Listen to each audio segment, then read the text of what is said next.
சொத்து சுகம் இருந்தாலும் வீடு நிலம் இருந்தாலும் உங்க கிருப மட்டும் இல்லைன்னா வேஸ்ட்டு.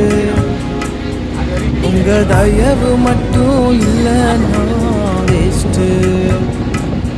உங்க கிருப மட்டும் இல்லைன்னா வேஸ்ட்டு. உங்க தயவு மட்டும் இல்லைன்னா